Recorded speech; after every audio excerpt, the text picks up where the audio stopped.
Internet est un outil à double tranchant. C'est facile de communiquer, mais nos communications sont aussi très faciles à intercepter. Voilà pourquoi on peut dire que nous sommes un peu à l'âge d'or de la surveillance. Le plus gros problème maintenant, c'est que tout le monde a sur soi le dispositif de surveillance par excellence que George Orwell n'aurait pas mieux imaginé, qui est le téléphone cellulaire. Tout ce qu'on fait est partagé, vendu, amalgamé et analysé. Et en fait, il n'y a plus aucune raison de s'attendre à un quelconque respect de la vie privée. C'est un fait. Aujourd'hui, c'est plus un concept où comme personne n'est pas au courant de se faire surveiller, les gens, ils savent qu'ils se font surveiller et ils l'acceptent. Il y a comme toute une mentalité à changer, puis on dirait que les gens sont pas prêts à ça. Là. Les gens, là, ils veulent du ubiquitous computing, ils sont prêts à avoir Amazon qui est surveillé 24/24 dans leur maison comme petit appareil. Ils vont sur Google pour leur courriel, puis Google, c'est tout ce qu'ils font, où est-ce qu'ils sont, tout. Facebook, c'est pareil. Ils sont complètement dominés par l'informatique. Leur surveillance sans limite m'offense tellement que je suis presque prêt à tout pour l'arrêter. De nombreux hackers se soucient vraiment de la vie privée et de la surveillance. Ils savent mieux que quiconque à quel point c'est facile de surveiller les gens. Bien, c'est là, ceux qui regardent les métadonnées de ta tante quand elle fait son jogging parce que ça donne que c'est une personne à 2 degrés d'une personne d'intérêt, bien, ils sont là, ils travaillent là. Ce que la société voit comme privé et non privé, c'est une discussion qui va définir notre génération.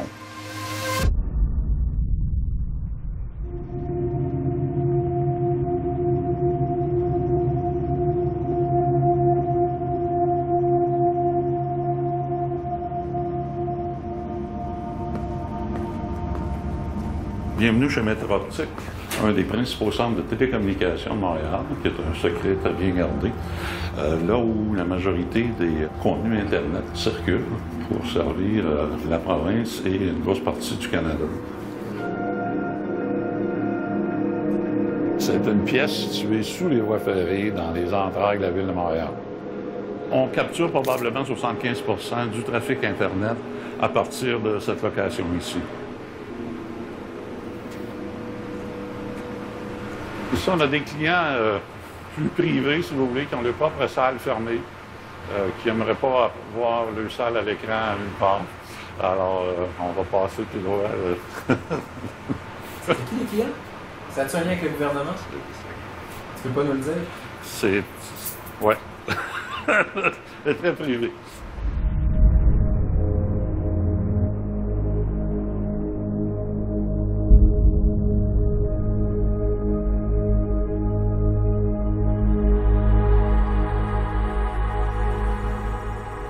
La vie privée, aujourd'hui, ça n'existe plus. Regardez dans les coulisses de l'Internet, vous verrez ce gigantesque appareil de surveillance. Il amalgame en continu des milliards de points de données sur nous tous. La surveillance aujourd'hui, ce n'est plus juste l'affaire des États. C'est le Web au grand complet qui est mené par la collecte de données personnelles.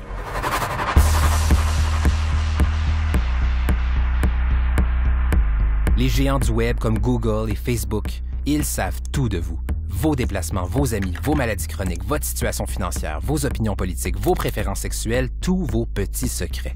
Et pensez donc à tous ces autres services, hautement sophistiqués, qu'on vous laisse pourtant utiliser gratuitement. Ils se battent pour avoir accès à vos données. Mais l'Internet aujourd'hui, c'est aussi vos télévisions qui sont maintenant connectées, vos assistants intelligents comme Alexa qui vous écoutent 24 heures sur 24, votre nouvel aspirateur qui cartographie votre maison, la Hello Barbie de votre enfant qui enregistre sa voix dans le cloud. Partout où vous allez, quoi que vous fassiez, vous êtes devenu une génératrice de données. Stockées on ne sait trop où, utilisées on ne sait trop comment. Et toutes ces données, sont-elles en sécurité? À chaque mois, une nouvelle compagnie se fait hacker, transformant toutes vos données personnelles en des commodités vendues aux plus offrants. Bell Canada 2017, 1,9 million de comptes affectés. Ashley Madison 2015, 10 millions de comptes. LinkedIn 2016, 117 millions de comptes affectés. Equifax 2017, 143 millions de comptes affectés. Yahoo 2013, 3 milliards de comptes affectés. Personne ne peut vous garantir que vos données personnelles sont en sécurité.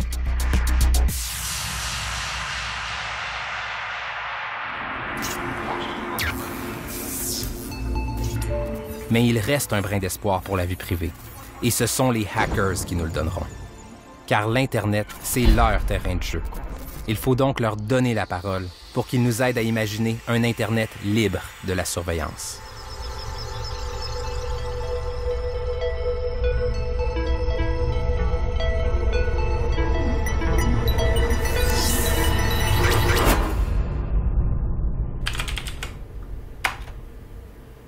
Bon, évidemment, le hoodie, c'est un classique, la cagoule. Vraiment un manque total d'imagination, hein?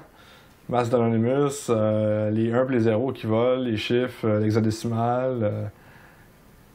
On associe souvent ça à quelque chose de négatif, à quelqu'un criminel ou quelque chose de ça. C'est pas vrai, c'est pas juste ça. Il y a plusieurs types de hackers. Il y en a qui le font pour la part du gain, il y en a qui le font de manière professionnelle, il y en a qui c'est pour le fun, il y en a qui travaillent pour des États. Il n'y a pas une image du hacker typique parce qu'il n'y a pas une sorte de hacker. Des hackers comme on voit dans les films, ça existe, mais c'est pas les seuls. C'est important de faire la distinction.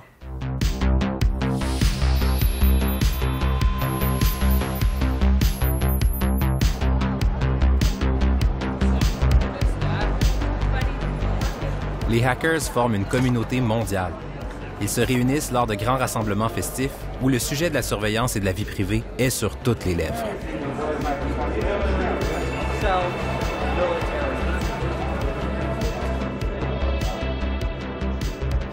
Premièrement, soyez les bienvenus à New York.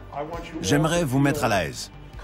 Soyez rassurés, vous êtes sous protection constante. Tout d'abord, nous avons des milliers de caméras de surveillance, puis elles sont là rien que pour votre sécurité. Il y en a actuellement 11 000, puis ce chiffre est en progression. Dans la ville, il y a ici environ 700 000 caméras, puis 11 000 qui sont liées aux forces de l'ordre. Puis elles sont actives 24 heures sur 24, 365 jours par année, puis elles filment 60 000 plaques d'immatriculation à l'heure. 60 000! Puis elles gardent les données qu'elles partagent avec des entreprises comme Vigilant, par exemple, dont on va parler. New York a des données sur une période de 4 ans, alors si vous avez oublié ou vous avez stationné votre auto, on peut vous aider. La vie privée est bel et bien morte. Ça vaut presque pas la peine d'en parler. Quand je vois des gens mettre toute leur vie sur Facebook, puis Google, publier des milliards de photos, par exemple des photos d'enfants de 12 ans, que je trouverais nulle part ailleurs, j'ai envie de dire « Merci, c'est gentil, vous m'aidez dans mon travail d'enquêteur. » Par contre, pour être honnête, en tant que citoyen, ce partage excessif et constant me fait frissonner.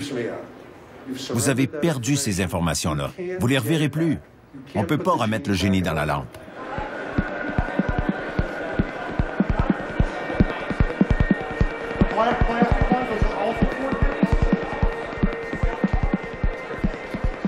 C'est un ordinateur portable. C'est un peu comme si un iPad flottait à 1 mètre de moi. Il y a des tendances comme Facebook Messenger et Amazon Alexa qui écoutent tout ce que les gens disent. Nous, on a créé une solution pour protéger tous vos micros et vos caméras qui se trouvent sur votre téléphone mobile pour qu'ils ne servent pas de dispositif d'écoute. Allô, ça va? On peut faire ça, ou prendre un selfie, ou demander Google, réserve-nous une table. En abaissant ça, vous sécurisez tous vos micros à un niveau qui n'a jamais été atteint. Donc, personne ne sera en mesure de vous écouter via votre téléphone. On a aussi un boîtier qui, lui, va vous permettre d'aller plus loin encore. C'est le même principe qu'une cage de Faraday, en fait. Quand vous glissez le boîtier, vous isolez votre téléphone. Même si vous êtes sous une tour relais ou un point d'accès Wi-Fi, vous serez indétectable par le reste du monde.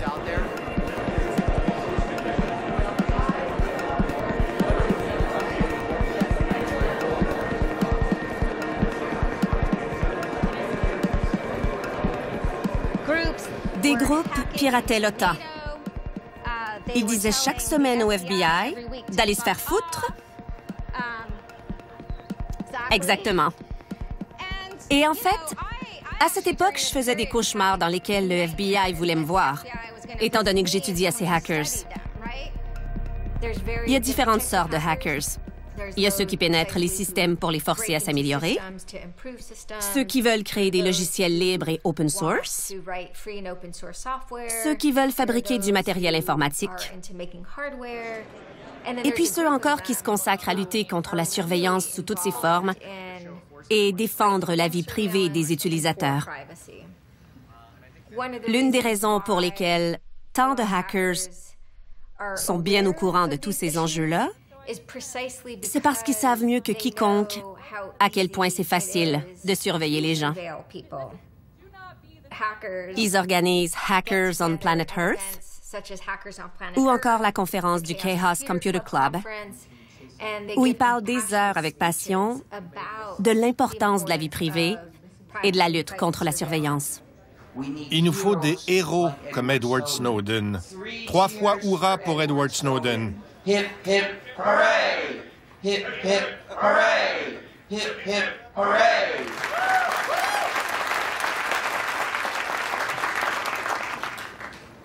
Ça me semble fondamentalement insuffisant comme solution de restreindre l'usage des données informatiques une fois qu'elles sont collectées.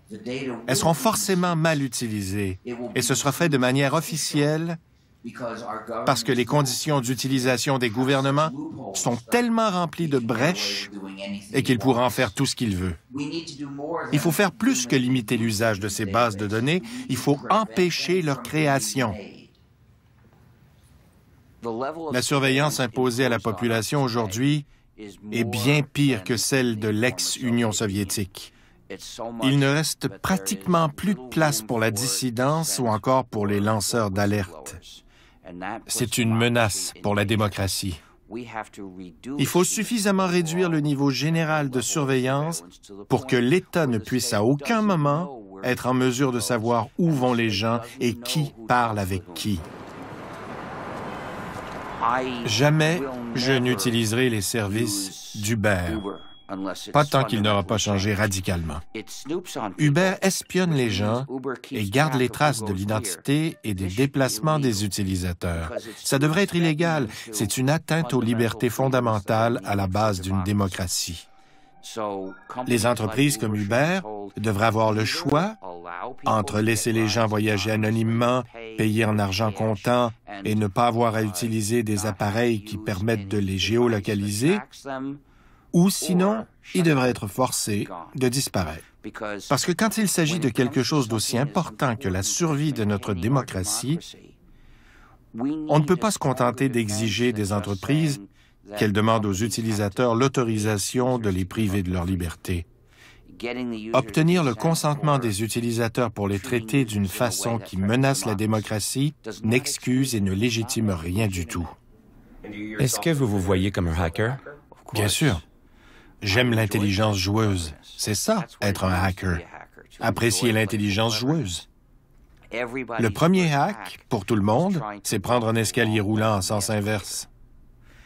Vous avez un système conçu pour être utilisé dans un sens précis et vous essayez de le détourner de son utilisation initiale. C'est ça, l'esprit du hacker. Le pessimiste en moi dit que le combat est perdu depuis un certain temps déjà. Le simple fait que tout le monde a sur soi un téléphone cellulaire qui est l'outil de surveillance par excellence que George Orwell n'aurait pas pu mieux conceptualiser dans sa quête d'imaginer un panopticon omniscient. Puis on l'alimente nous-mêmes aussi via les réseaux sociaux, puis je le fais moi avec, tout le monde le fait. Tout ce qui est surveillable est surveillé et en plus est monétisé. Le modèle d'affaires dominant dans toutes les entreprises de haute technologie maintenant, c'est la revente d'informations personnelles. C'est à ce jour encore ce qui est la vache à lait de ces entreprises-là. Puis tout ça, c'est basé sur l'absorption de données, la surveillance omnisciente, puis la dégradation lente mais constante de la vie privée. C'est un peu une espèce de cauchemar orwellien dans lequel on est, puis je pense que je peux quand même amener quelque chose de positif à ce niveau-là via Crypto-Québec, via ce qu'on produit à Crypto-Québec, avec le podcast, avec les articles, avec nos formations, avec nos interventions dans les médias. C'est des sujets qui affectent tout le monde, même si les gens s'en rendent pas compte nécessairement. Tout le monde est affecté par ça, donc c'est important d'en parler. Bienvenue à la 37e édition du podcast Les Chiens de garde par Crypto-Québec. Au micro, Geneviève La Jeunesse. Luc Lefebvre. Jean-Philippe Descaries-Mathieu. Et Sophie Thériault. Donc, pour commencer l'émission, en fait, on a une émission très, très, très chargée. Je vais tout simplement faire un petit retour sur une petite escapade qu'on a fait la semaine dernière, moi, Jean-Philippe et Luc, où est-ce qu'on est allé dans la capitale du Canada, Ottawa. Et on est allé visiter les locaux du SCRS et du CST. Juste voir de quoi ça avait l'air. Ben, de l'extérieur. De l'extérieur. Vous avez tenté. ouais. On va subir le building, là?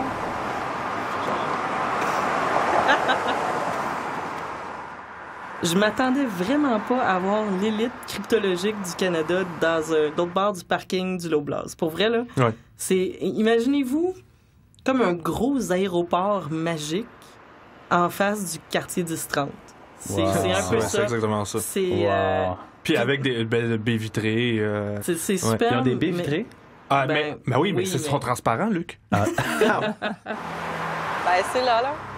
Ouais. Ce qui a arrêté, c'est là. Ceux qui regardent les métadonnées de ta tante quand elle fait son jogging parce que ça donne que c'est une personne à 2 degrés d'une personne d'intérêt, ben, ils sont là, ils travaillent là. J'expliquerai aux citoyens lambda que c'est le bras armé numérique, en fait, de l'État. En fait, participer et travailler dedans, c'est faire partie du problème jusqu'à un certain point, parce que les autres sont vraiment knee-deep dans le système de surveillance mondial. Qu'est-ce qui arrive quand on rentre dans la zone, on n'a pas le droit de filmer? Ben, je pense que tant qu'on ne dépasse pas la pancarte en tant que telle, on est correct, on va le dépasser dans à peu près 8 secondes. Voilà. Les obéis, en fait. C'est l'histoire de ma vie, ça. OK, attends. Vous m'avez pas filmé, là? Non, je vous ai pas filmé.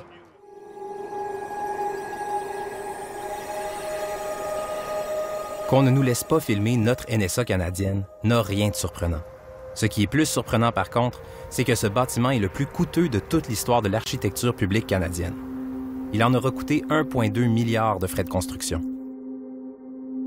Ceci confirme que la surveillance de l'Internet n'est pas uniquement l'affaire des États-Unis et de la NSA.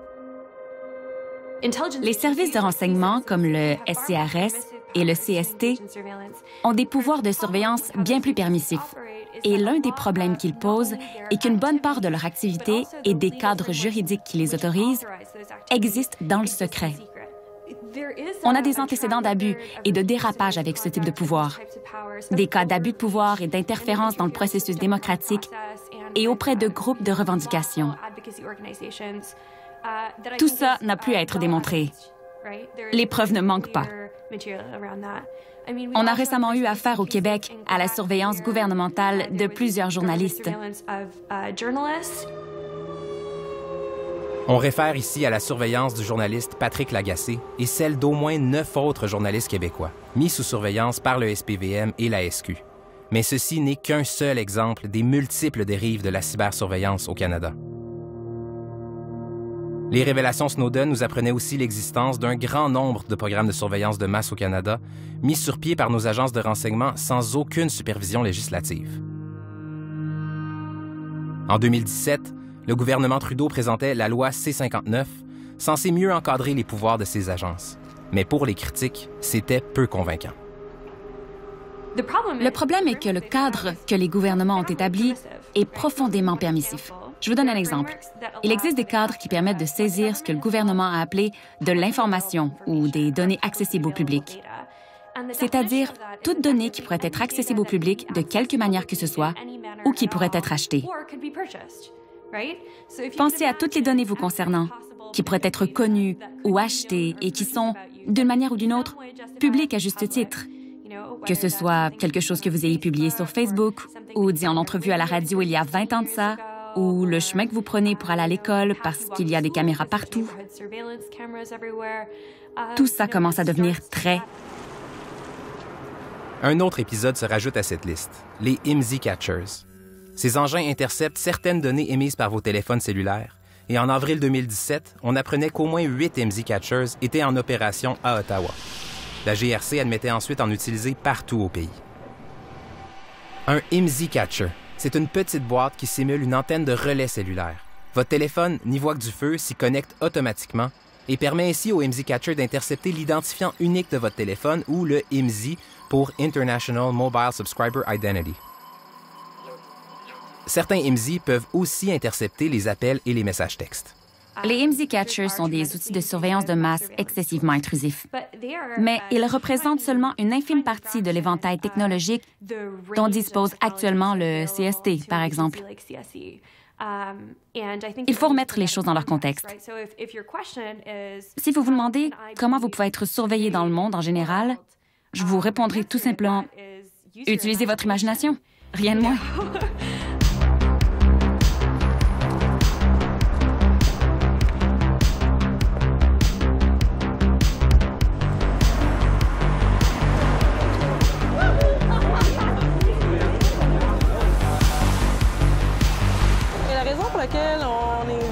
À la manif contre la brutalité policière.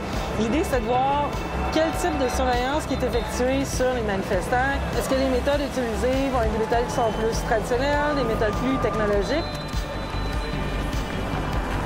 Donc, le cryptophone, c'est le même téléphone qui a été utilisé à Ottawa lorsqu'il y a eu des IMSI Catchers qui avaient été trouvés. C'est le même appareil. La possibilité que le SPVM utilise ce type d'équipement-là, pour moi, c'est une évidence. Je suis pas mal certaine qu'il y en a qui sont utilisés ici. Ceci est un avertissement du service de police de la Ville de Montréal. Certains manifestants continuent d'avoir des comportements illégaux. En raison de l'infraction commise, nous vous donnons l'ordre de vous disperser et de quitter les lieux. Sinon, nous devrons intervenir. La raison pour laquelle je m'oppose à l'utilisation des IMSI Catchers, c'est qu'il n'y a pas que la personne qui est ciblée qui va vivre l'interférence, c'est tout le monde qui est dans la zone d'action de l'IMSI Catcher. Donc, toutes les personnes dans la zone peuvent être écoutées, toutes les personnes sont identifiées comme étant là. Je veux dire, il n'y a pas grand-chose à voir, là, dans le sens que ça, c'est absolument dans les limites de la normalité. C'est... De toute apparence, il n'y a pas eu d'utilisation de IMSI Catchers ce soir. Pendant des années, les forces de police, ils ont nié qu'ils les utilisaient. Donc, on avait des entreprises qui les fabriquaient, qui les vendaient, mais à personne. Donc, c'est... Ça m'intéresse. La scène de hacking à Montréal est bien vivante. Montréal est en train de devenir un nœud de plus en plus important dans le réseau mondial des hackers.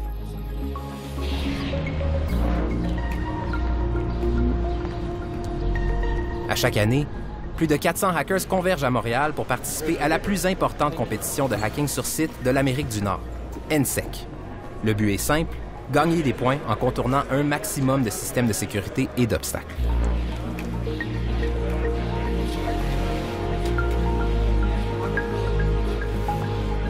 La mise en situation, c'est une parodie à peine voilée de la Corée du Nord, j'imagine. Là, il y a des élections qui sont en cours dans le royaume fictif de Rao. C'est pas super clair, on a l'air d'avoir le choix entre aider le régime puis aider les rebelles. Puis en ce moment, on aide tout le monde pour avoir plus de points.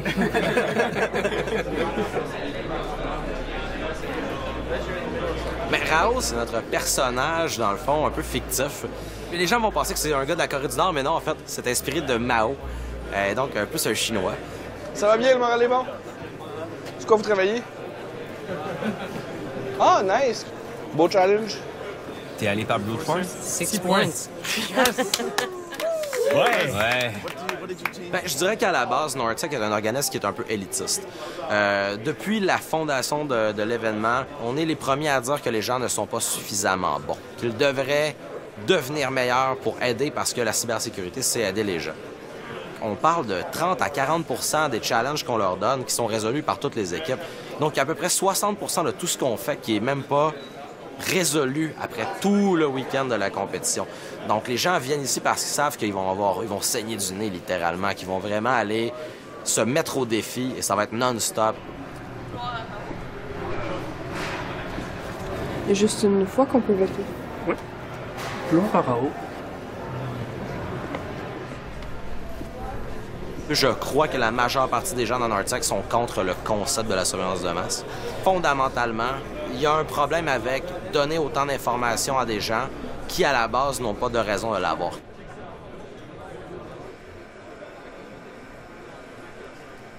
J'ai personnellement été ce qu'on appelle un testeur d'intrusion, donc un pirate professionnel dans le monde bancaire pendant plusieurs années.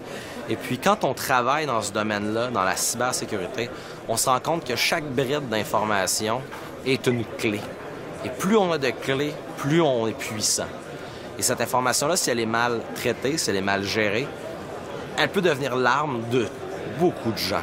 Donc, c'est normal que la majeure partie des gens en cybersécurité soient mal à l'aise par rapport à la surveillance de masse parce qu'ils comprennent tout ce qu'on peut faire avec ça. Pourquoi est-ce qu'on le ferait alors que c'est probablement inutile? Il y a déjà de la surveillance, il y a déjà des agences de renseignement au Canada, on en a une qui a une réputation, somme toute, très correcte.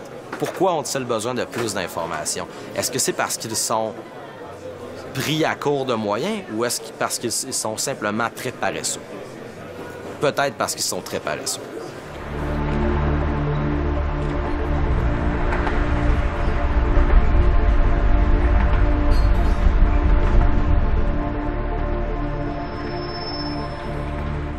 La scène de hacking à Montréal, ça inclut aussi des groupes comme Subgraph et Perio, qui développent des applications et plateformes mondialement reconnues visant à protéger leurs usagers de la surveillance et de la collecte de données. Subgraph, c'est une distribution de Linux qui tend à implémenter des mesures actives contre le piratage malveillant. Perio cherche à offrir de magnifiques outils de communication et de collaboration faciles à utiliser et cryptés de bout en bout. Notre but est de créer une suite logicielle et un environnement complet d'outils dont les équipes et les organismes pourront se servir pour sécuriser leur travail. Il y a deux types de surveillance, si on veut. Il y a la surveillance de masse, le Dragnet, puis la surveillance active qui est plus ciblée. Nous, en fait, ce qu'on essaie à prévenir, c'est vraiment la surveillance active. Que vous soyez journaliste, avocat ou bien même encore thérapeute, si vos communications sont hautement confidentielles, on essaie de faire en sorte que les communications qui sont censées être privées le soient réellement, y compris vis-à-vis de nous. On a très, très peu de vie privée. Même les gens qui sont extrêmement judicieux par rapport à leur utilisation d'Internet, par rapport à leur utilisation des technologies, ont très, très peu de vie privée, justement, entre autres, parce que si c'est pas eux, c'est quelqu'un dans leur entourage qui distribue de l'information à propos d'eux sans même qu'eux ne le sachent. Les plateformes qui étaient censées apporter d'une certaine façon de la joie et des avantages à leurs utilisateurs sont en train d'être monétisées d'une manière quasiment hostile aux utilisateurs qui en ont vraiment l'usage. L'utilisateur que vous preniez pour votre client est devenu votre produit. Je trouve ça assez tragique. Comme ailleurs, la scène de hacking montréalaise est née dans les années 80 et a donné lieu à plusieurs hacks devenus légendaires. Rob Mass vient de cette époque.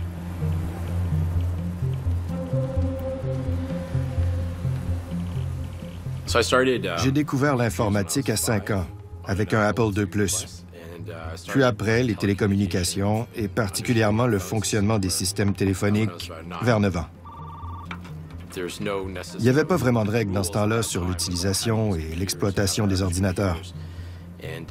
Mon objectif principal à cet âge-là était de télécharger des jeux, gratuitement. À l'époque, ça commençait par le piratage téléphonique, le phreaking. Internet n'existait pas encore, mais il y avait d'autres types de systèmes interconnectés. Et on se servait du phreaking pour tirer profit de ces réseaux. Je jouais à des jeux de type Donjons et Dragons, surtout un qui s'appelait Ultima.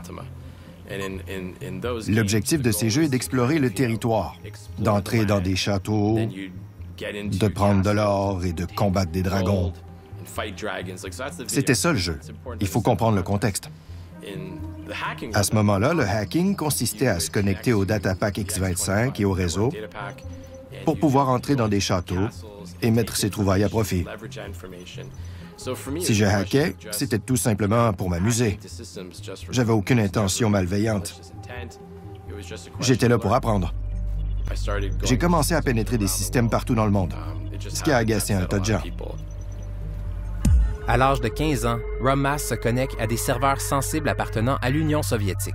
On est en 1989, toujours dans un contexte de guerre froide. Cette petite aventure attira sur lui l'attention de la GRC. Quand j'avais 15 ans, la GRC a débarqué chez moi pour une perquisition en règle. Et après cet épisode, il a un peu fallu que je travaille avec les forces de l'ordre. Pendant 1 an, j'ai fréquenté le Collège de police d'Ottawa, parrainé par la GRC. Et des autorités policières du monde entier étaient invitées à venir me voir et à m'écouter. Venez donc voir le hacker qu'on a attrapé. Il va vous raconter ce qui se passe dans le monde du hacking. Avez-vous travaillé pour les services de renseignement par la suite? Disons que j'ai été engagé par diverses personnes pour les aider. Voilà ma réponse. Aujourd'hui, Rob Mass est un hacker professionnel, travaillant à compromettre des systèmes et des individus. Les traces que nous laissons de nous-mêmes sur Internet sont devenues une de ses principales ressources.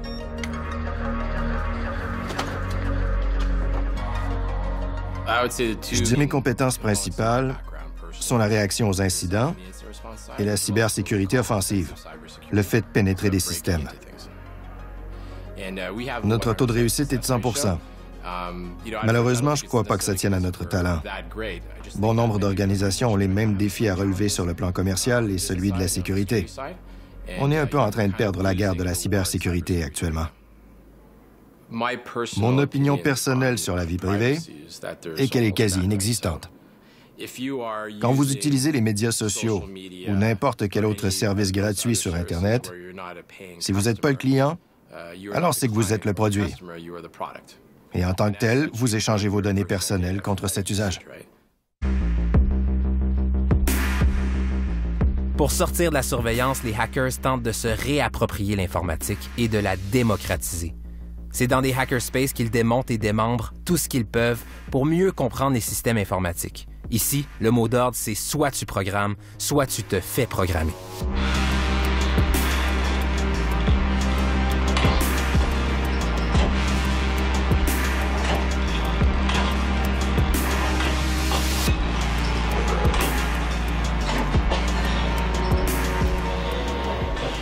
Donc, Foolab, c'est un hackerspace.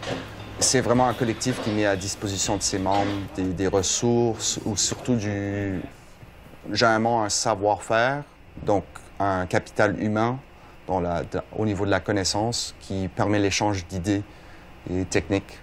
Dans l'ethos hacker, c'est l'accès à l'information est primordial pour permettre cette compréhension d'un système. J'aime appeler ça un think tank open source. Allons-y, on va libérer cet ordi de son logiciel malicieux. Dans la machine, il y a un logiciel que l'usager normalement ne voit pas et qui est installé par le fournisseur. Par exemple, il pourrait avoir une collaboration entre la NSA et ThinkPad pour installer un logiciel qui leur permette d'accéder à la machine à distance. Et donc, on va remplacer ce logiciel-là avec un logiciel libre pour s'assurer qu'il n'y a pas des backdoors ou simplement pour faire des modifications et puis changer la fonctionnalité de l'ordinateur. Une backdoor ou porte dérobée est une porte d'entrée inconnue par l'usager qui donne un accès secret à un système informatique à celui qui en a la clé. Ici, Mathieu sait qu'une backdoor est présente dans une composante de son ThinkPad, soit le BIOS. Le BIOS, c'est la première série de fonctions qu'effectue l'ordinateur au démarrage. Une backdoor dans le BIOS donnerait donc un accès total à l'ordinateur au détenteur de la clé. Plusieurs personnes pourraient utiliser cette backdoor, que ce soit IBM qui produit le ThinkPad, Intel qui produit le BIOS, la compagnie qui a acheté tous les ThinkPads pour ses employés, la NSA ou le CST, ou des pirates malicieux qui sont aisément capables d'exploiter cette vulnérabilité. Voilà, donc j'ai une copie de l'ancien BIOS et puis je pourrais aller faire compiler un nouveau BIOS ici. Donc je vais chercher les sources pour le BIOS libre, le Core Boot. Moi, c'est important de savoir qu'est-ce qui se passe dans l'ordinateur parce que je peux pas. Le BIOS est vraiment à la base des fonctionnalités de l'ordinateur. C'est lui qui contrôle tout le matériel de l'ordinateur. Donc, si on ne sait pas comment il fonctionne, puis on ne peut pas garantir son fonctionnement, on ne peut pas garantir l'intégrité du reste de l'ordinateur. Donc, on peut avoir le système d'exploitation le plus sécuritaire au monde, Si le BIOS n'est pas sécuritaire, ben, malheureusement, tout ce qui en découle après ne sera pas non plus.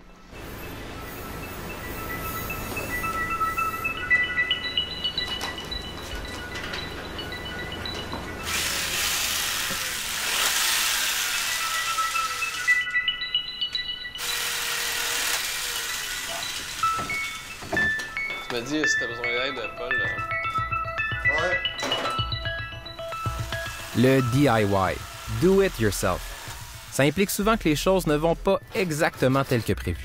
Les hackers sont donc devenus les maîtres du essai-erreur. Ouais, Mathieu. Si tu veux, j'en vais te tenir. Ouais, t'as besoin d'aide? Ouais. Merci.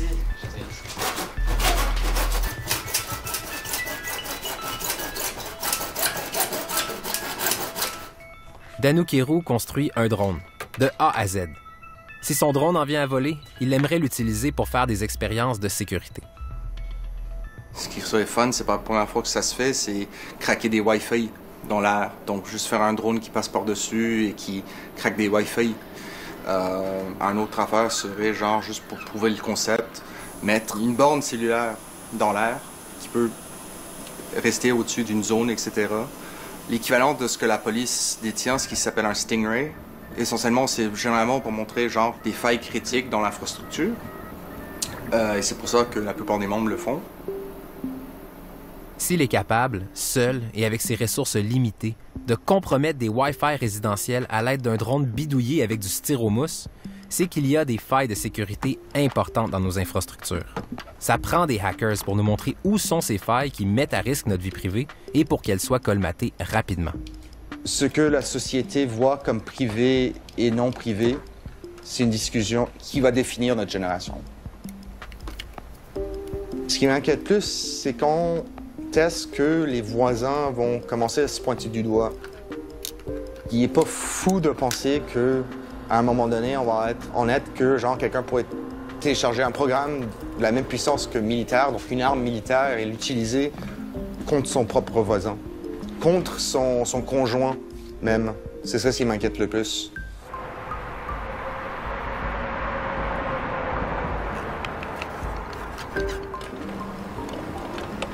« 3, 4, 5, 6, 7, 8, ground. » Réseau Libre est un groupe de Montréal qui tente de reconstruire l'Internet une antenne à la fois. C'est ce qu'on appelle un réseau mesh. Une personne qui s'installe une antenne peut communiquer avec les autres antennes à proximité. Ces personnes peuvent connecter ce qu'elles veulent à leur antenne, un disque dur, un site web ou d'autres services. Et tout cela sans l'intermédiaire d'un fournisseur Internet ou d'infrastructures de fibre optique, simplement de personne à personne. Chaque antenne agit comme un relais, c'est-à-dire qu'une personne très distante d'une autre peut communiquer avec elle en passant en saute-mouton d'antenne à antenne.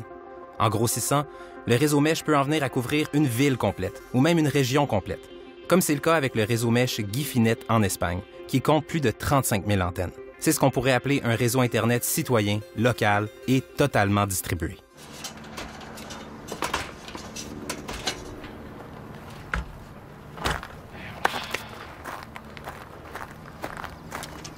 Bien, un mesh, c'est un réseau distribué. Concrètement, l'idée, c'est d'avoir des antennes sur les toits pour avoir un réseau parallèle à l'Internet commercial puis connecter des maisons l'une à l'autre directement, comme on connecte entre voisins ou entre quartiers. Donc, on peut juste acheter des bandes métalliques qui font le tour? Ouais, ça suffirait. Il y aurait juste à remonter sur le toit pour les mettre? Ouais. C'est juste pour que tu saches que c'est pas une solution permanente. Je suis un peu découragé, moi. Bien franchement, là. Il y a comme toute une mentalité à changer, puis on dirait que les gens sont pas prêts à ça, là. Les gens, là, ils veulent du ubiquitous computing, ils sont prêts à avoir Amazon qui est surveillé 24/24 dans leur maison avec un petit appareil, qui peuvent peser sur le piton, puis ça leur commande whatever, qu'est-ce qu'Amazon vend. Ils vont sur Google pour leur courriel, puis Google, c'est tout qu'est-ce qu'ils font, tout qu'est-ce qu'ils vont, où est-ce qu'ils sont, tout. Facebook, c'est pareil. Ils sont complètement dominés par l'informatique, puis ils s'en rendent pas compte. Puis même quand ils s'en rendent compte, c'est « Ah, ben je peux rien faire », puis... Alors, voilà! Un vrai chef-d'œuvre. Ouais, comme je disais... Il y a un plan, une phase 2. Il y a une phase 2. Il y a une phase 2. Ouais. A priori, là, c'est beaucoup plus facile de surveiller tout le monde quand ils sont tous dans la même pièce. C'est bon, on va descendre à peu près 10 pieds de câble Google puis Facebook, tout ça, c'est des services qui centralisent toute l'information à une seule place. Donc, c'est plus facile de surveiller comme ça. Si on distribue les services, c'est plus difficile pour un acteur hostile, que ce soit l'État ou des gens malveillants, de nous espionner. Après... Ça n'empêche pas la surveillance indépendante là, d'une personne en particulier ou même d'un groupe, mais ça rend beaucoup plus difficile le dragnet. De surveiller tout le monde en même temps, puis après ça, de dire « OK, ouais, mais c'est lui qui m'intéresse. » OK, le testeur est branché. Est-ce que tu veux vérifier avec moi encore? Allons-y. 1, 2, 3, 4, 5, 6, 7, 8, 40. Fini. C'est Guidou, ça fonctionne, tout est parfait. Super, je le branche dans le mur. Le gros problème présentement, c'est qu'il y a des très grosses compagnies, les compagnies les plus puissantes au monde, comme Amazon, Google, Facebook, Microsoft puis Apple. Leur objectif présentement, leur lobby, tout le travail qu'ils font, c'est de détruire l'Internet. C'est de remplacer. Facebook, son objectif, c'est de remplacer l'Internet par Facebook. Les gens, cette compagnie-là veut que tu ailles sur Facebook puis que tu restes sur Facebook. Il y a des incitatifs pour t'empêcher de sortir de Facebook pour aller voir des sites normaux, tout ça. Google, c'est un peu la même chose. Il remplace... quand tu vas dans les engins de recherche, des fois, tu restes sur Google au lieu de voir le vrai site. Donc, il y a beaucoup de forces en présence qui nous empêchent de redistribuer l'Internet et de le remettre horizontal comme il a été conçu originalement. Bon, on le voit ici, relais.réseau libre. C'est la version originale de l'Internet. Quand j'ai commencé l'Internet en 96, c'était gratuit. On ne payait pas pour avoir accès à Internet. Puis avoir accès à Internet, ça voulait dire avoir une page web aussi. C'était surtout ça même, l'intérêt. C'était d'aller voir les autres pages web de tes amis. Qu'est-ce qu'il a mis sur sa page? Bonjour, je m'appelle Antoine, j'aime la guitare. Puis tu as une photo de ta guitare. Puis les gens ont tout plein de choses. Puis plus ça allait, puis ils partageaient des choses de plus en plus intéressantes. Puis les sites ont grossi. C'est devenu Wikipédia, c'est devenu Google, c'est devenu différentes choses. Mais originalement, c'est quelqu'un qui, dans son garage, Google a commencé comme ça, avait fait une page web. Puis moi, j'ai jamais arrêté de faire ça. Ça me suffit, moi, en fait, aussi. C'est ça qui arrive. J'ai pas besoin d'être constamment connecté avec tous mes amis sur Facebook, puis savoir les dernières nouvelles, les derniers sentiments, la dernière propagande de Trump, de ci, de ça, qui passe sur Facebook. Moi, ça m'intéresse pas d'être continuellement connecté à Internet. Pour moi, c'est quelque chose que tu allumes, tu ouvres sur Internet, puis là, tu es sur Internet, puis là, tu l'éteins, puis l'Internet est fermé. Il n'est pas toujours sur moi, il n'est pas toujours connecté avec moi, puis moi, je choisis quand l'Internet vient à moi. C'est pas lui qui décide. Mais notre société n'est pas sur le point de se déconnecter, bien au contraire. Alors comment s'assurer que notre vie privée soit protégée sur le web? Pour plusieurs hackers, l'encryption est la meilleure, voire la seule solution qui soit. Les premiers hackers qui ont fait de l'encryption un enjeu de société se nommaient les cypherpunks. Montréal a apporté une importante contribution à l'histoire des cypherpunks et ce fut surtout grâce à 7 hommes. Les cypherpunks, particulièrement au milieu des années 90, étaient des gens qui pensaient que la sécurité et la vie privée devraient être garanties par la technologie, par les lois mathématiques et non pas par le système juridique. Pourquoi? Parce que les systèmes juridiques changent avec le lieu et avec l'époque. L'une des devises des cypherpunks était « Les cypherpunks écrivent du code ». L'idée était de ne pas se contenter de parler de ces choses-là, mais de produire également des logiciels qui protègent la vie privée et la sécurité des gens. J'ai d'ailleurs passé le plus clair de mon temps à produire ce genre de logiciel pendant cette période. Les années 90, c'est l'époque des Crypto Wars. Le gouvernement américain interdisait alors aux cryptographes de partager librement leurs programmes sur Internet, parfois même sous peine d'emprisonnement. Pour éviter des problèmes légaux, plusieurs cypherpunks se sont donc exilés, notamment vers le Canada. C'est l'une des raisons principales pour lesquelles, une fois que j'ai obtenu mon doctorat de Berkeley, je suis rentré au Canada. J'ai choisi Montréal à cause de Zero Knowledge System. Quand on est sur Internet, on écrit des choses personnelles dans nos courriels. On parle de choses dont on ne parlerait pas ailleurs. Internet est devenu le pire endroit pour faire ça parce que les courriels n'ont rien de privé. Zero Knowledge a décidé de rendre leur vie privée aux gens, de leur donner la possibilité de communiquer sans menacer leur vie privée. Pour ça, nous emballons leurs messages dans des enveloppes solidement cryptées et nous garantissons un acheminement sécuritaire de ces enveloppes. La vie privée sera le combat le plus fondamental des 100 prochaines années.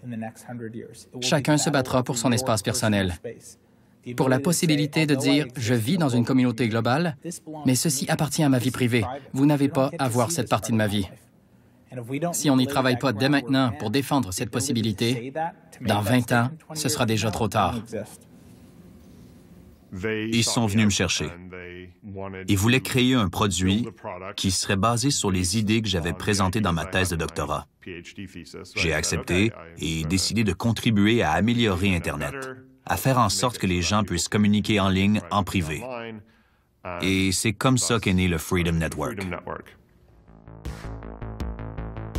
Le Freedom Network, il fut développé ici à Montréal. C'était la première fois qu'on tentait sérieusement de créer un Internet privé. Il devrait être impossible de communiquer dans l'insécurité. Le réseau devrait offrir sécurité et respect de la vie privée. Le Freedom Network eut une courte vie, mais plusieurs de ses aspects techniques ont éventuellement été intégrés à ce qui est devenu le plus important outil d'anonymisation au monde, le réseau Tor. Tor veut dire The Onion Router. C'est un navigateur web qui permet d'utiliser l'Internet de manière anonyme. Normalement, lorsque vous accédez à un site web, la connexion va de votre ordinateur à votre fournisseur Internet, puis au serveur sur lequel se trouve le site web en question. Il est facile pour quiconque désire vous surveiller de savoir quel site vous consultez, à quelle heure et dans quel quartier vous êtes situé. En passant par le réseau Tor, l'information doit passer par 3 relais avant d'atteindre le site web voulu. Chaque relais ne voit que la provenance du signal et le lieu où envoyer le prochain signal. Et tout ça est encrypté, bien sûr. Il devient dès lors extrêmement compliqué de savoir qui consulte quoi. Mais Tor, c'est aussi les Hidden Services, des sites web terminant par .onion. Ils sont uniquement accessibles par le navigateur Tor. Souvent, les chaînes comme Fox News donnent une mauvaise image au site .onion en vous en parlant comme ceci. C'est un monde secret où des criminels font le commerce de drogue, d'armes, de sexe et de tout ce que vous pouvez imaginer. Malheureusement, ceci discrédite les sites .onion. C'est donc important de comprendre qu'au-delà de la drogue et de la contrebande, plusieurs activistes, journalistes et groupes communautaires dépendent de ces services pour faire leur travail. Et devinez quoi? Le code qui rend possible ces services est maintenu par le travail de seulement 2 employés de Tor, dont un qui se trouve ici, à Montréal. Je suis en train de travailler sur du code, de ce qu'on appelle le Next Generation Hidden Services. Et puis, on est en train de faire une réingénierie complète de la chose pour améliorer la sécurité. Le concept de vie privée est excessivement important, de plus en plus. Parce que si les gens se font surveiller, puis aujourd'hui, c'est plus un concept où comme personne n'est pas au courant de se faire surveiller, les gens, ils savent qu'ils se font surveiller et ils l'acceptent.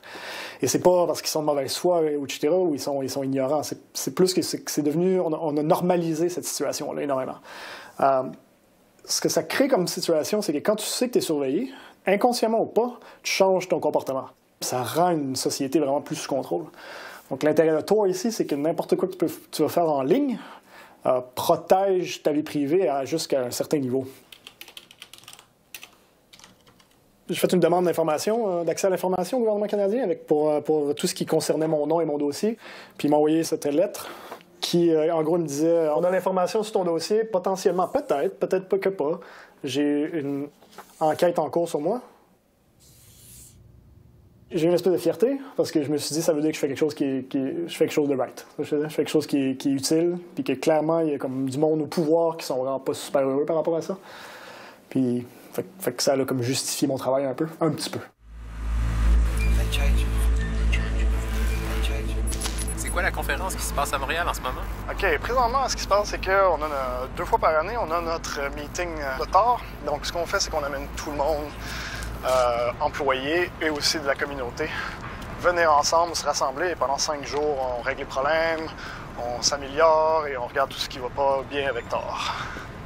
Y a-t-il une raison en particulier pourquoi vous avez décidé de le faire à Montréal cette année? Oui, on a beaucoup de monde en fait qui refuse de voyager dans les Five Eyes, incluant le Canada donc. Mais particulièrement depuis Trump, là, il y a, je te dirais là, au moins la moitié de notre équipe qui ne veut pas aller aux États-Unis. La moitié de l'équipe qui ne veut pas aller aux États-Unis? Au minimum, oui. Peux-tu nous expliquer pourquoi on ne peut pas filmer la rencontre d'équipe? C'est ça, je veux dire, c'est une communauté qui est pro-vie privée, ils veulent pas se retrouver sur Facebook, ils veulent pas se faire identifier qu'ils sont venus. On a littéralement du monde qu'il faut vraiment pas qu'ils se fassent filmer parce qu'ils prennent des risques à venir ici. Donc, globalement, il faut respecter leur vie privée. Certains des hackers et bénévoles qui font vivre Tor souhaitent préserver une certaine discrétion. Mais ça ne fait pas d'eux des paranoïaques, reclus et cagoulés.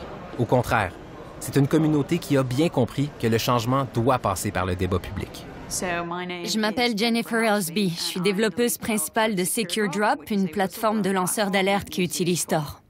Salut, je m'appelle Arturo Filasta. Je suis actuellement développeur sur Tor et je viens d'Italie. On surveille Internet en permanence dans le but de savoir quand et comment intervient la censure dans le monde. C'est notre... c'est Quattro, c'est son nom. C'est notre mascotte, la pieuvre Rooney. Je m'appelle Patrick, je vis à San Francisco, mais je suis né en Irlande. En fait, je m'occupe des capacités de sortie de Tor pour une organisation appelée Noise Tor, avec quelques bénévoles. Je m'appelle William Buddington. Je suis informaticien et ingénieur en sécurité à l'Electronic Frontier Foundation. Aujourd'hui, de nombreux gouvernements peuvent se procurer des systèmes de surveillance de masse pour seulement quelques millions de dollars. On peut donc facilement avoir de tels systèmes dans nos pays et nous devons agir pour protéger les libertés civiles dans ce contexte. Si vous êtes en danger dans un régime répressif, par exemple, on travaille pour que vous ayez la possibilité d'accéder au Web, à Internet, depuis là où vous êtes, sans être mis en danger par votre gouvernement. C'est aussi utile pour faire des recherches, même à l'échelle nationale, qu'on ne veut pas forcément associer à notre nom. J'ai pas envie que l'historique de mes recherches soit associé à mon identité parce qu'on ne sait jamais ce qui peut nous retomber dessus. Tor est le meilleur outil pour protéger l'anonymat des gens. Sans lui, il nous serait impossible de garantir que nos sources puissent parler aux journalistes en toute sécurité et anonymement.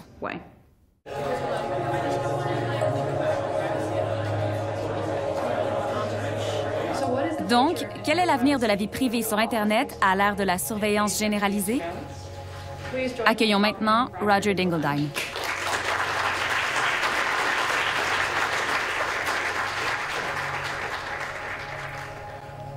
Combien d'entre vous savent ce que c'est que le Dark Web? D'accord. Alors, les journalistes se sont un peu amusés à exciter et à effrayer les gens. Les gens ne comprennent pas très bien, mais se font dire qu'il y a un Dark Web. Et ils publient cette horrible photo d'un iceberg et disent « Il existe 99 autres Internet qui sont tous différents ». Et c'est vrai, il y a bien des pages Internet auxquelles Google ne peut pas accéder. Mais environ 0% d'entre elles ont un lien avec Tor. Ça n'a pas empêché Time Magazine de publier des images comme Tor, une toile d'araignée, un iceberg, tremblé. Tout ça est assez éloigné de la réalité.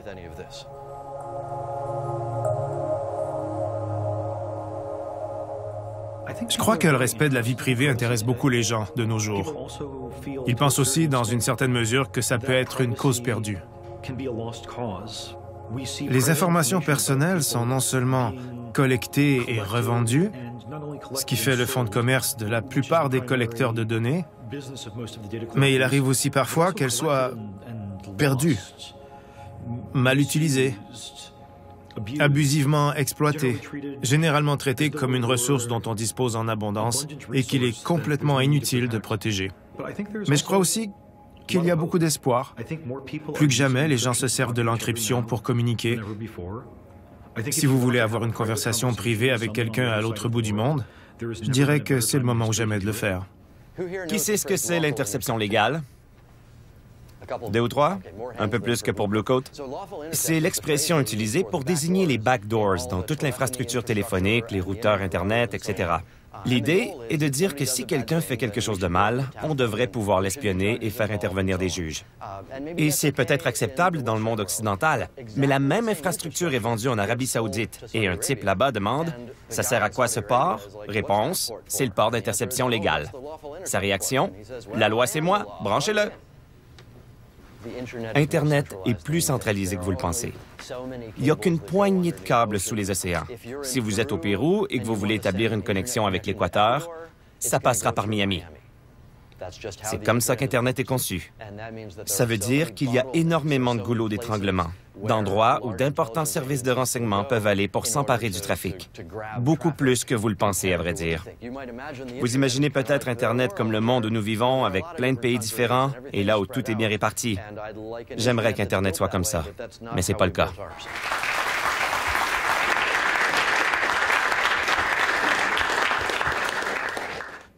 Créer des logiciels est une façon amusante et facile d'aider le monde. Si vous êtes bon dans ce domaine, vous pouvez faire beaucoup de choses qui n'auront rien à voir avec la collecte de données sur les gens ou le fait d'aider les gens à se contrôler mutuellement. Vous pouvez aider les gens à être libres. C'est un bon investissement de son talent quand on en a. Et c'est une belle vie. Tor est un des outils les plus importants dans la lutte contre la surveillance, mais il n'est pas le seul. Pour presque tous les logiciels et plateformes que vous utilisez au quotidien, il existe des alternatives qui protègent votre vie privée en ligne. Pour la messagerie, remplacez Facebook Messenger par Signal. Pour vos courriels, utilisez ProtonMail ou sinon installez GNU-PG et encryptez vos courriels manuellement vous-même. Remplacez Skype par Jitsi et Google par DuckDuckGo ou StartPage. Les alternatives sont là et leur nombre augmente sans cesse.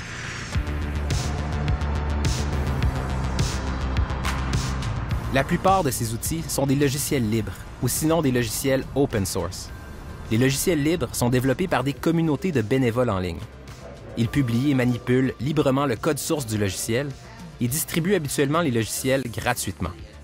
Pour Richard Stallman, le logiciel libre est la solution principale à la surveillance. L'alternative au logiciel propriétaire est assurément le logiciel libre, un logiciel contrôlé par ses utilisateurs et qui, par conséquent, respecte leur liberté. Si vous utilisez un programme libre, en tant que membre d'une communauté, l'avantage est que vous exercez aussi une part de contrôle. Si les gens veulent se débarrasser de la surveillance d'un logiciel, ce qui est sans doute le cas, ils partageront une nouvelle version sans surveillance et tout le monde finira par avoir cette version au rythme des mises à jour ponctuelles. Voilà comment le logiciel libre crée une défense contre les fonctionnalités malveillantes, comme la surveillance, par exemple. Et c'est la seule défense qu'on connaisse. La manière dont un projet open source fonctionne, c'est qu'il fournit à l'utilisateur le code source. C'est pour ça qu'il est gratuit, pour que vous puissiez prendre le code source. Et c'est un aspect essentiel parce que ça permet à d'autres personnes de vérifier ce code source et d'être en mesure de dire s'il est fiable ou non. Facebook n'est pas open source, pas du tout. Et donc, on n'a pas une idée précise de ce que fait son logiciel. On ignore à peu près tout, puisqu'on ne connaît pas vraiment le fonctionnement de ces algorithmes. On ne sait donc pas pourquoi on voit ce qu'on voit à l'écran. Si c'était open source, comme c'est le cas pour Tor, on pourrait vraiment l'analyser, comprendre son fonctionnement et le démêler pour y voir plus clair. C'est une boîte noire, alors que l'open source est une boîte transparente.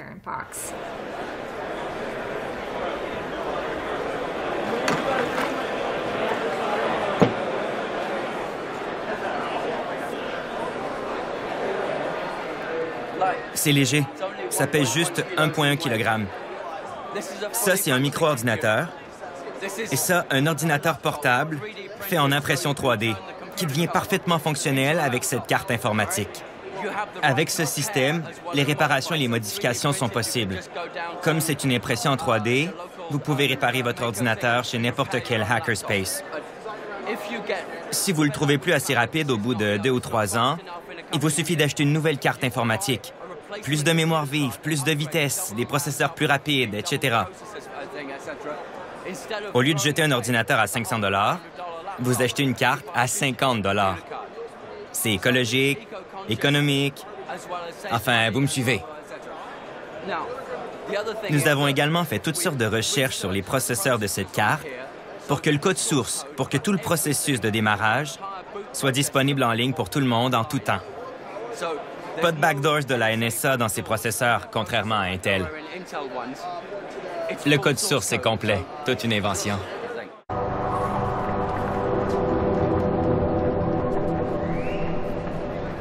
Facebook vient de gagner un procès en Belgique. Ils ont dépensé des millions et des millions d'euros pour maintenir leur droit de bâtir des profils sur tous les Belges. Vous valez de l'argent, beaucoup d'argent.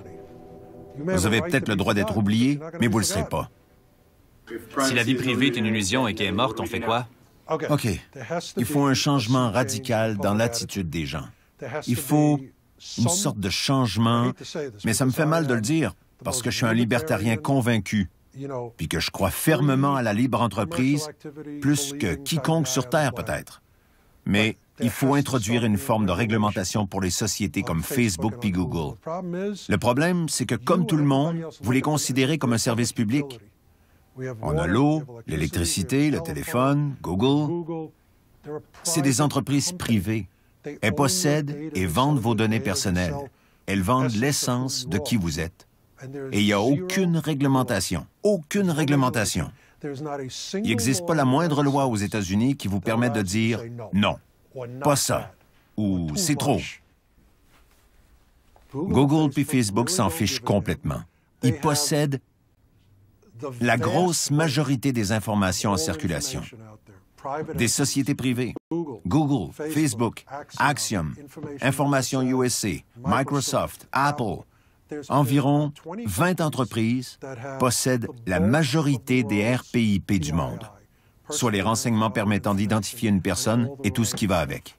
Il n'existe aucune loi, aucune réglementation, rien pour contrôler l'usage qu'ils en font. En mai 2018, l'Union européenne met en application un nouveau règlement général sur la protection des données, qui vise à mieux encadrer l'utilisation de nos données personnelles par les grands fournisseurs de services. Au même moment, le Congrès américain s'intéresse pour la première fois au modèle d'affaires de Facebook. Il est clair que nous n'en avons pas fait assez pour empêcher que ces outils causent du tort. Ça implique les fausses nouvelles, l'ingérence étrangère dans les élections, les discours de haine ainsi que la vie privée et la confidentialité des données. Nous n'avons pas saisi la mesure de notre responsabilité, ce qui était une grave erreur. C'était mon erreur et je m'en excuse. C'est vrai aussi pour le Canada. Nos lois doivent changer et mieux nous protéger contre la collecte abusive de données. Mais pourquoi ce n'est pas déjà le cas?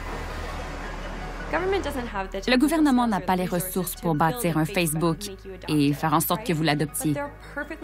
Par contre, il est ravi de profiter de l'existence de Facebook et de l'utiliser pour récolter des informations à fin d'enquête et de renseignement.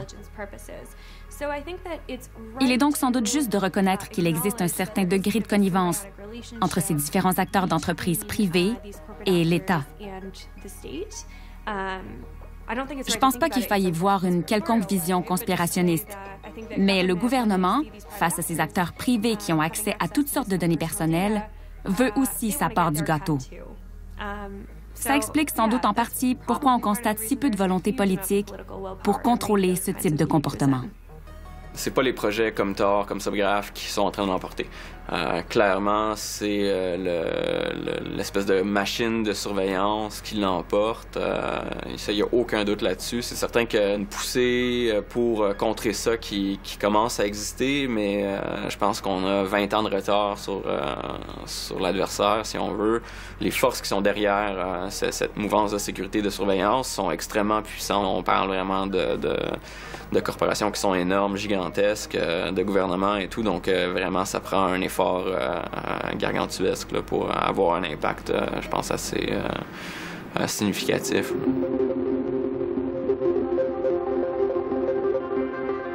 Un nouveau monde se dévoile sous nos yeux.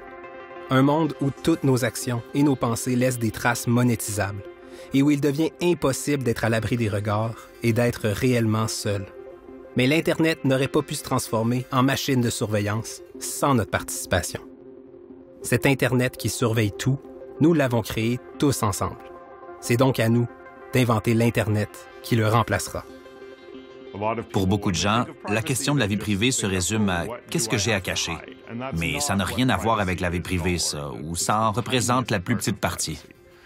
La vie privée, ça concerne la liberté, ça concerne l'autonomie et ça concerne l'autodétermination. C'est pouvoir penser par soi-même, sans être poussé sous aucune forme vers certains types de comportements ou de réflexions. C'est se développer pour devenir une personne, et là je parle surtout pour les jeunes, et au final, c'est se développer en tant que société. L'essentiel est la volonté de dire non. Quand on vous propose quelque chose au prix de votre liberté, dites non. Cette volonté-là est cruciale. C'est un sacrifice que je fais pour conserver ma liberté, et ça en vaut la peine.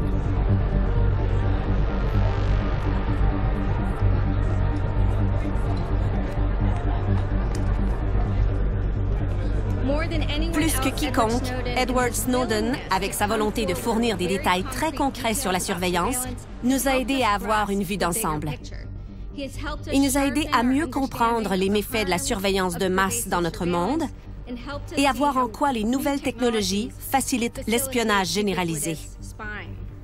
Ces questions sont cruciales et c'est pourquoi je vous demande de vous joindre à moi, pas seulement pour l'accueillir, mais aussi pour remercier Edward Snowden d'avoir ouvert un espace de discussion sur ces sujets-là.